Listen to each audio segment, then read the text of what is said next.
साथीहरू आज चाहिँ कोदोको सुक्खा रोटी बनाऊँ है। कोदोको पिठो पकाएको भिडियो हेर्नु न रेकर्डै नभएछ भने। रोटी बेल्ने चौकाको हालत चाहिँ यस्तो थियो, त्यही भएर मैले थालमै बेलेँ।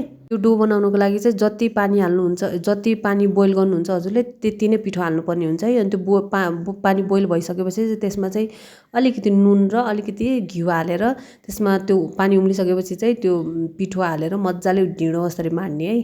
अनि त्यसपछि चाहिँ एकछिन सेलाउन राखिदिने। अनि सेलाएपछि यसरी बेलेर मैले चाहिँ त्यो ढक्कनले सेप दिएँ। अनि यत्तिको हुन्छ है, टाँसिन्न, मजाको हुन्छ। त्यसपछि मैले त्यसलाई चाहिँ तावामा सेकेँ।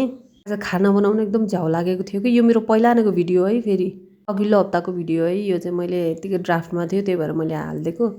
अनि त्यसपछि चाहिँ त्यसलाई चाहिँ उल्टाइ पुल्टाइ गर्ने। सुक्खा रोटी हामीले जसरी बनाउँछौँ त्यसरी नै बनाउने। जाडो महिनामा कोदो राम्रो पनि हो हेल्थको लागि होइन। यसरी फुल्लिन्छ कि त्यसपछि यो कोदोको पिठो चाहिँ रोटी मैले बनाएको त डेन्जर फुल्ले थियो है। अब हजुरहरूले पनि ट्राई गर्नु होला। मैले यो बेला बेलामा खुवाइरहेको हुन्छु बच्चाहरूलाई। गहुँको पिठोभन्दा कोदोको पिठो धेरै हेल्दी हुन्छ है। बच्चाहरूले मात्र होइन, हामी सबैले आज यही खायौँ होइन।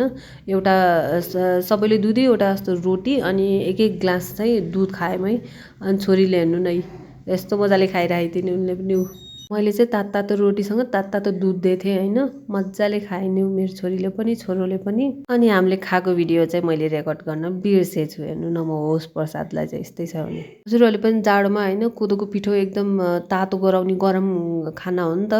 हो त्यसरी चाहिँ अब मेरो छोरा र छोरीले चाहिँ यसको कोदोको खोले खान खोज्दैन कि, त्यही भएर चाहिँ यसरी सुक्खा रोटी बनाएर दिएपछि चाहिँ खान्छ मजाले। कसरी बनाउने अझै बुझ्नु भएन भने चाहिँ युट्युबमा जति सर्च गरे पनि पाइन्छ है। यो रागीको रोटी चाहिँ कसरी बनाउने सुक्खा रोटी भनेर टाइप गऱ्यो भने जतिको सम्म भिडियो आउँछ।